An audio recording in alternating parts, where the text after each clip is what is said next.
Hello everyone, आप लोग कैसे हैं। उम्मीद करते हैं कि आप लोग अच्छे ही होंगे। देखिए, पिछले क्लास में हम समानांतर श्रेणी स्टार्ट किए थे, अरिथमेटिक प्रोग्रेशन स्टार्ट किए थे। कंटिन्यू जारी रखेंगे। फार्मूला देखिएगा, कुछ फार्मूला बच गए हैं वो लिखवा देते हैं, फिर क्या है बुक से एक्सरसाइज वगैरह करवाएंगे। लिखिएगा, किसी समानांतर श्रेणी के अंत से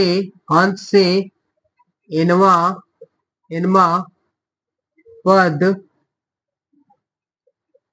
ज्ञात करना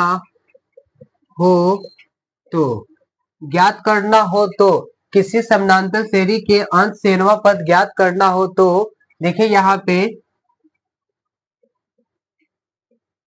अंतिम से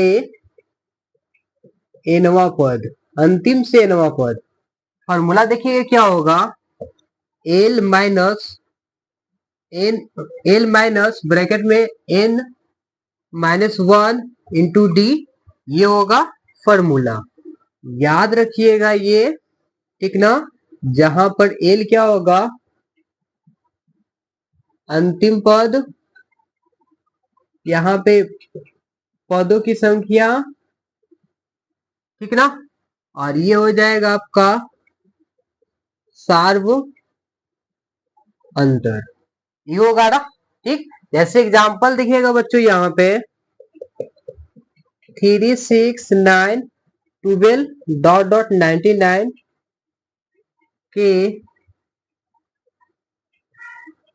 अंतिम से 10वां पद ज्ञात करें। ये है, कैसे बनेगा देखिए। प्रथम पद कौन हो जाएगा इसमें, प्रथम पद को 8 से डिनोट करते 3 हो जाएगा, है ना। कॉमन डिफरेंस देखिए, सार्व अंतर कितना होगा यहाँ पे देखेंगे, 6 - 3 करेंगे यहाँ पे तो 3 हो जाएगा, ठीक ना।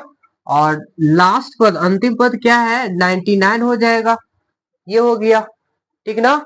और एन आपको क्या दे दिया यहाँ पे, एन 10 दे दिया, क्या दे दिया यहाँ पे, एन 10 दे दिया, ठीक है। इसी फॉर्मूला पे रख देना है, ठीक ना। तब देखिए यहाँ पे लिखते हैं, देखिएगा एल एल कितना है 99 लिखेंगे, माइनस करेंगे एन कितना 10 -1, ये किए, ठीक ना। और यहाँ पे देखिए डी डी कितना इसमें है, डी आपका हो जाएगा 3, तो 3 लिख दीजिए, क्या आ जाएगा 99 माइनस ये कितना होगा 9 3, तो 99 माइनस कितना होगा 27, घटाइए 9 में से 7 जाएगा 2, और 9 में से 2 जाएगा 7, ये हो जाएगा ना। चलिए नोट डाउन जल्दी कीजिए, इसमें कोई दिक्कत। अंतिम से किसी समानांतर श्रेणी के अंतिम सेनवा पद ज्ञात करना हो, अंतिम सेनवा पद ज्ञात करना हो तो एल माइनस यहाँ पे लिखे एन -1 इंटू क्या करेंगे डी लिखेंगे, उससे निकल जाएगी, ठीक ना। लिखिएगा, नोट डाउन कर लिए, तब आगे देखिएगा।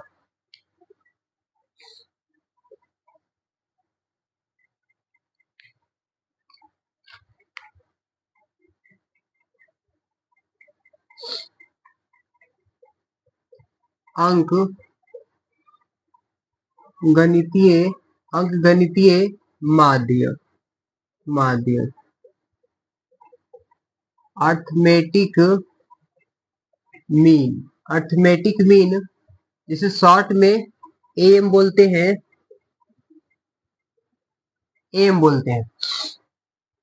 देखिएगा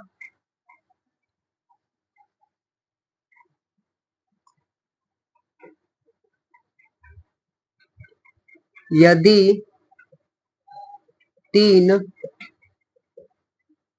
संख्याएं एक्स वाई जेड समानांतर श्रेणी में हो तो अंक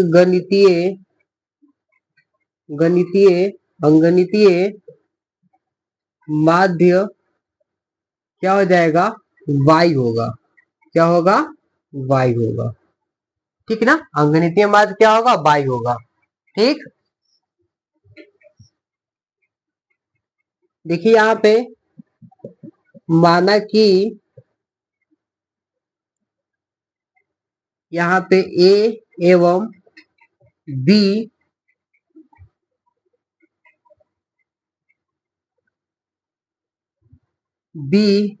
का अंकगणितीय माध्य कैपिटल क्या है, a हो तो समानांतर श्रेणी में होंगे। समानांतर श्रेणी में होंगे। देखिए, हो तो यहाँ पे एक मिनट, हो तो इस कैसे लिखिएगा, ए एम बी समानांतर श्रेणी में होंगे। होंगे, ठीक है ना बच्चों, कोई दिक्कत यहाँ तक नहीं ना। देखिएगा क्या करना है, हम क्या बताए थे कि सेकंड में से प्रथम पद को घटाएंगे तो ए में से कैपिटल ए में से स्मॉल ए को घटाएंगे। फिर देखिए क्या करना है, बी में से ए को घटाना, घटाए यहाँ पे। देखिए ये है माइनस से है, इधर लाएंगे तो प्लस में हो जाएगा। और इधर देखिए यहाँ पे बी है और इधर ए को लाएंगे तो प्लस में हो जाएगा ना बच्चों। यहाँ पे क्या हो गया, 2a इक्वल टू, ऐसे लिख सकते हैं, ए को पहले अब बी को बाद में, कोई दिक्कत नहीं ना। चलिए देखिएगा ऊपर में यहाँ पे लिखते हैं तो क्या, 2a कितना आया, a प्लस बी, तो a क्या हो जाएगा आपका, a प्लस बी बाय में 2, इसको ऐसे लिख सकते हैं 1/2 a प्लस बी, हो सकता है ना यहाँ पे। a तथा b का अंगगणितीय माध्य 1/2 a प्लस बी, ये होगा, a प्लस बी होगा ना बच्चों, कोई दिक्कत है तो बोलिएगा। देखिए आगे, जैसे एग्जांपल मान लीजिए, जैसे यहाँ पे एग्जांपल लेते हैं 16 एवं 22 का अंक गणितीय माध्य होंगे। 16 में 22 का निकालना है तो निकाल के बताइए आप लोग। तो क्या लिखेंगे यहाँ पे, 1/2 16 और 22 यहाँ पे लिख देंगे ना बच्चों। तो क्या होगा, 1/2 ऐड किया जाए 8 3 काटिए यहाँ पे, तो 1 बार में 9 बार में कितना आ जाएगा, 19। ये क्या हो गया, आंसर हो गया, कोई दिक्कत नहीं ना। चलिए ये हो गया, नोट डाउन जल्दी जल्दी कीजिए आप लोग, लिखिए।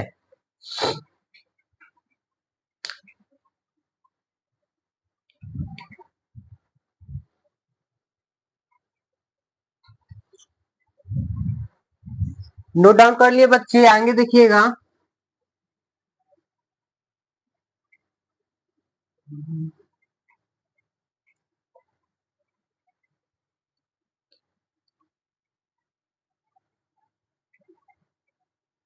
समानांतर श्रेणी के तीन संख्याएं लिखिएगा, a माइनस बी, ए और a प्लस बी।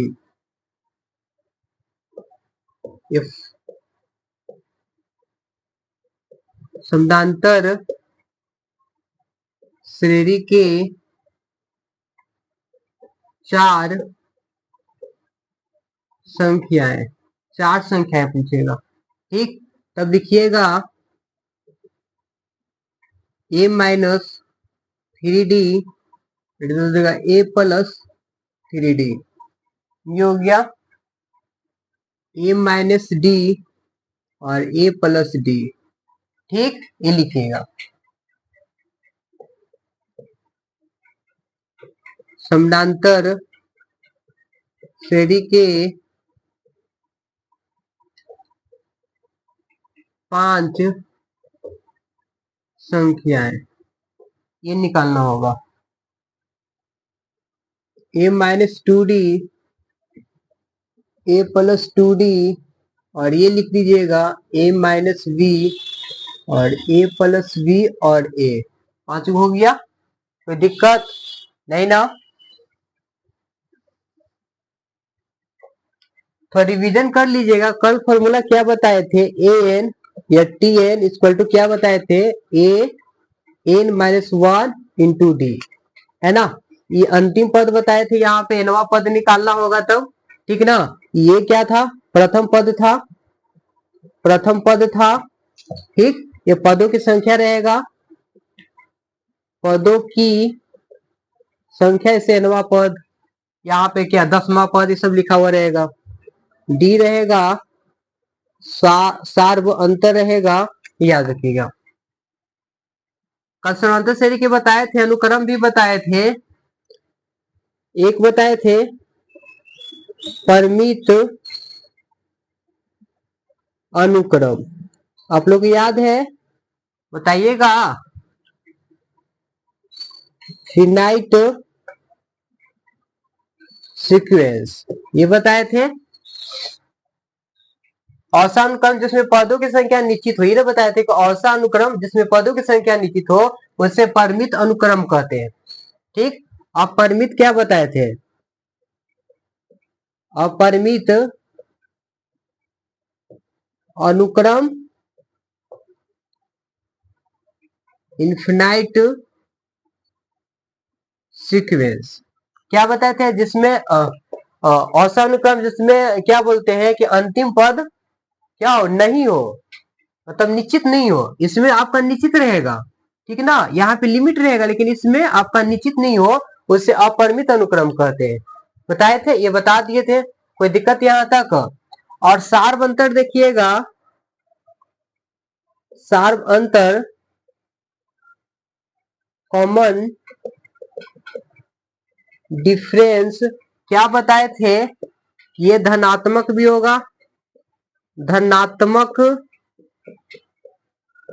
ऋणात्मक एवं शून्य हो सकते हैं, हो सकते हैं ना? ये बताए थे। देखिए, जैसे कि समानांतर श्रेणी में कोई सीरीज दिया गया है, जैसे यहाँ पे मान लिया जाए, ये लिख लिया आप लोग ना, ऐसे देखिए 2 है, 4 है, 6 है, 8 है, ऐसे डॉट डॉट यहाँ पे दिया गया। अगर मान लीजिए कि इसमें हम 2 ऐड कर दे, इसमें सभी पद में 2 ऐड कर देते हैं, तो क्या यहाँ पे सीक्वेंस चेंज हो जाएगा? एपी में रहेगा या नहीं रहेगा? तो देखिए सभी में 2 ऐड कीजिए, इसमें 2 ऐड करेंगे तो 4, इसमें 6, इसमें 2 ऐड करेंगे 8, 10। तो देखिए सभी का अंतर निकालेंगे तो 2 ही आ रहा है, 2 ही आ रहा है अंतर, इसका भी क्या 2 ही आ रहा है। तो मतलब कि किसी भी संख्या एपी में क्या करते हैं, जोड़ने पे क्या होता है, आपका चेंज नहीं होगा, वो एपी में ही रहेगा। ठीक, घटा के अब देख लीजिए, अगर 2 घटाते हैं सभी में, अगर यहाँ पे 2 घटाते हैं तो 0, इसमें 2, इसमें 4, इसमें 6। अब देखिए यहाँ पे कॉमन डिफरेंस निकालिएगा तो 2 में से 0 जाएगा 2, 4 में से जाएगा 2, 6 में से 4 जाएगा 2। तो घटाने पर भी देखिए आपको सभी क्या है, सेम ही है ना? यहाँ पे कॉमन डिफरेंस सेम आया, ये एपी में ही होगा। कहने का मतलब जोड़िए घटाइए क्या आएगा? एपी, क्या एपी में ही रहेगा, वो चेंज नहीं होंगे। अब डिवाइड करके देख लीजिए, अब डिवाइड कीजिएगा तब यहाँ पे देखिए 2 से अगर सभी में डिवाइड करते हैं, 2 से डिवाइड करते हैं तो 1 होगा, यहाँ पे क्या 2 होगा, 3 होगा, 4 होगा। इन्हें डिवाइड किए तब देखिए कॉमन डिफरेंस निकालिएगा तो क्या होगा? 2 में से जाएगा 1, 3 में से जाएगा 1, 4 में से जाएगा 1, मतलब ये भी एपी में, कोई दिक्कत नहीं ना? अब मल्टीप्लाई भी कीजिएगा 2 से तो कितना हो जाएगा? 4, 8, 12, 16। सभी में कॉमन डिफरेंस देखिए 4, यहाँ भी क्या 12 में 4 जगह 4, 16 में जगह 4। कोई चीज कहने का मतलब ना कि कोई एपी में दिया रहेगा किसी भी एक खास संख्या से, सभी में मान लिया कि 2 से अगर मल्टीप्लाई करें तो सभी में 2 से ही मल्टीप्लाई करेंगे। नहीं, ऐसे नहीं कि 2 3 4 ऐसे से एक में 2 से मल्टीप्लाई करें, एक में 3 से मल्टीप्लाई करें, फिर तो दिक्कत हो जाएगा, है ना। तो एक ही संख्या से मल्टीप्लाई कीजिए, चाहे ऐड कीजिए, सब्ट्रैक्ट कीजिए, डिवाइड कीजिए, वो चेंज नहीं होंगे, है ना। वो क्या रहेगा आपका, वो क्या बोलते हैं एपी में ही रहेगा। ठीक, तो ये पूछेगा ऑब्जेक्टिव वगैरह में तो आप लोग को बताना होगा। और कल एसएन का फॉर्मूला बताए थे, वो क्या बताए थे, देखिए यहाँ पे एसएन का फॉर्मूला बताए थे कि n/2 into 2a plus n-1 into D, है ना। एक और था n/2 l प्लस a, ये अंतिम पद दिया रहेगा तो निकालने के लिए, ठीक है ना, ये रहेगा। तो लिखिए आप। अब हम चैप्टर वगैरह स्टार्ट करेंगे। और प्रकृत संख्या लगातार दिया रहेगा तो उसका फॉर्मूला होता है n इंटू एन प्लस 1/2।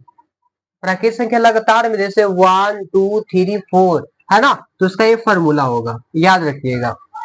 अब विषम संख्या के लिए होता है, किसी निकालने के लिए एन स्क्वायर होता है। क्या होता है, एन स्क्वायर होता है, ठीक ना। आप लोग लिखिए ये जल्दी।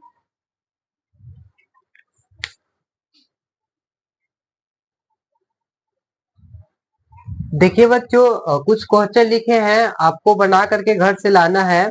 वो कुछ हम हिंट वगैरह देते हैं, आप बना करके लाइएगा, हम अगले वीडियो में आपको ये सब सोल्व करवाएंगे। क्वेश्चन सुनिएगा और लिख लीजिएगा, नोट डाउन कर लीजिएगा। फर्स्ट क्वेश्चन लिखिएगा, किसी समानांतर श्रेणी के तीन संख्याओं का योगफल -3 तथा उनका गुणनफल 8 है, तो संख्या ज्ञात करें। संख्याएं ज्ञात करें, क्या है, संख्याएं ज्ञात करें, ठीक ना। संख्याएं ज्ञात करें, ये फर्स्ट क्वेश्चन हो गया। देखिएगा, किसी समानांतर श्रेणी की 3 संख्याओं का योगफल -3 तथा उनका गुणनफल 8 है, तो संख्याएं ज्ञात करें। दूसरा क्वेश्चन लिखिएगा, किसी समानांतर श्रेणी के 4 संख्याओं का योगफल 20 है। 4 संख्याओं का योगफल 20 है तथा उनके वर्गों का योगफल 120 है, तो संख्याएं ज्ञात करें। क्या ज्ञात करना है, संख्या ज्ञात करना है। सुनते जाइएगा, किसी समानांतर श्रेणी के 4 संख्याओं का योगफल 20 है तथा उनके वर्गों का गुणनफल 120 है, तो संख्या ज्ञात करना है, ठीक। थर्ड क्वेश्चन लिखिएगा, किसी त्रिभुज के सबसे बड़ा कोण 70 डिग्री का है। यदि त्रिभुज के तीनों कोण समानांतर श्रेणी में हो तो अन्य अन्य क्या है, 2 कोण ज्ञात करें। अन्य 2 कोण ज्ञात करें। किसी त्रिभुज के सबसे बड़ा कोण 70 डिग्री का है, यदि त्रिभुज के तीनों कोण समानांतर श्रेणी में हो तो अन्य कोण ज्ञात करना, अन्य 2 कोण ज्ञात करना है। फोर्थ क्वेश्चन लिखिएगा, किसी त्रिभुज की भुजाएं x+1, 3x एवं 4x+2 है जो समानांतर श्रेणी में है, त्रिभुज की भुजाएं ज्ञात करना है, ठीक। देखिए हिंट दे देते हैं कुछ कुछ का। समानांतर श्रेणी की 3 संख्याएं, क्या बताए थे, 3 संख्याएं a प्लस ये बताए थे, है ना। फिर क्या बोल रहा है, 3 संख्या योगफल है, तो ऐड कर दीजिए ये। फिर a-d क्या आपका आ गया, यहाँ पे 3 दिया हुआ है, 3 दिया हुआ है, तो इसका समीकरण कुछ भी मान लीजिएगा फर्स्ट वगैरह, ठीक ना। गुणनफल बोल रहा है, तो देखिए क्या करना है इसका, a+d मल्टीप्लाई करेंगे, फिर यहाँ पे मल्टीप्लाई करेंगे, क्या है 8 दिया गया, समीकरण सेकंड मान लेना है, ठीक है ना। 30 सेकंड हो जाएगा। यहां से अगर a का मान पुट हो जाएगा, इसमें रख देंगे, तो यहाँ से क्या हो जाएगा, आपका d का भी मान निकल जाएगा, तो नहीं बन जाएगा आप लोग से।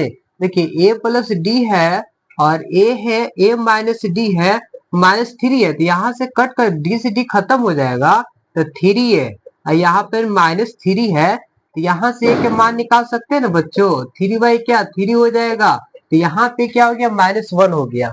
अब इसमें -1 को पुट कर देते हैं समीकरण सेकंड में। क्या यहाँ पे समीकरण सेकंड में क्या करना है, सेकंड में, है ना, a का मान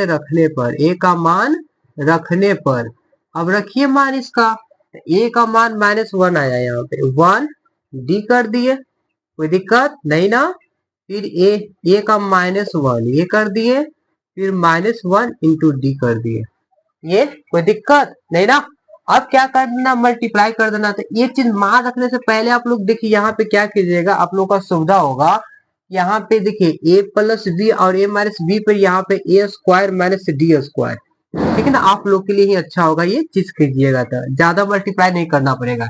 इक्वल टू 8, ठीक है ना। अब मान रखिए तो -1 का स्क्वायर कर देते यहाँ पे, है ना। d नहीं है यहाँ, इस तरह से फिर -1 कर देते, तो यहाँ पे क्या हो जाता 1 माइनस डी का स्क्वायर और बाहर में -1 है, d हो जाता।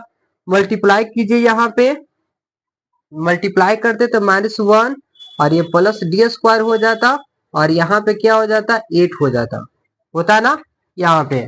फिर ये क्या हो जाएगा डी स्क्वायर हो गया 8, यहाँ पे 1, डी स्क्वायर क्या हो जाएगा 9 हो जाएगा, तो डी कितना आपका हो जाएगा 3 आ जाएगा ना, प्लस माइनस में आपका यहाँ पे 3 आ जाएगा। ठीक, इस तरह से बनाइए। सेकेंड का भी हिंट देते हैं, किसी समांतर श्रेणी के चार संख्याओं का यह क्या है योगफल इतना है। चार संख्याओं का, चार संख्याओं में क्या बताए थे आपको कि a माइनस 3d बताए थे ना। a माइनस डी ये था, a प्लस डी था और यहाँ पे 3d था ना।